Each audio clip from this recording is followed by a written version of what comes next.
नाथद्वार स्थान है श्रीनाथ जी राजस्थान में, वहाँ दर्शन के लिए गया था 2019 में।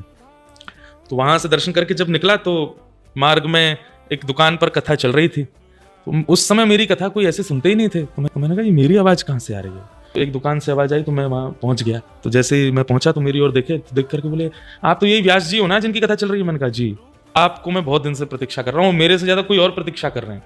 तो वो भीतर से एक स्वरूप लेकर के आए, प्लास्टिक का डिब्बा था उसमें लाल कपड़े में, और ला करके बोले ये आपकी प्रतीक्षा कर रहे थे। तो मैं खोल के देखा तो छोटे से श्रीनाथ जी, गिरधरलाल जी मेरी प्रतीक्षा कर रहे थे। ऐसा मतलब? बोले आपकी जब पहली कथा 2015 में हुई थी द्वारिका में, तो पहले दिन ही मैं इनका स्वरूप बनाने बैठा था, और मुझे अमूमन एक स्वरूप पूर्ण रूपेण तैयार करने में 20 से 22 दिन लगते हैं, परंतु ये पहले ऐसे स्वरूप हैं जो 8 दिन में आपकी कथा सुन के तैयार हो गए। उस दिन जब ये स्वरूप बना तो फिर मैं आपको देख रहा था, आपकी कथा विश्राम हो रही थी, तो हमने कहा ये लाल जी तो इन्हीं के ही हैं। मैं जब कभी भी चाहे 10 साल बाद आए, ठाकुर जी अगर मेरी बात भी सत्य है कि आप इनके पास ही जाना चाहते हो तो इनको मेरी दुकान पर भेज देना।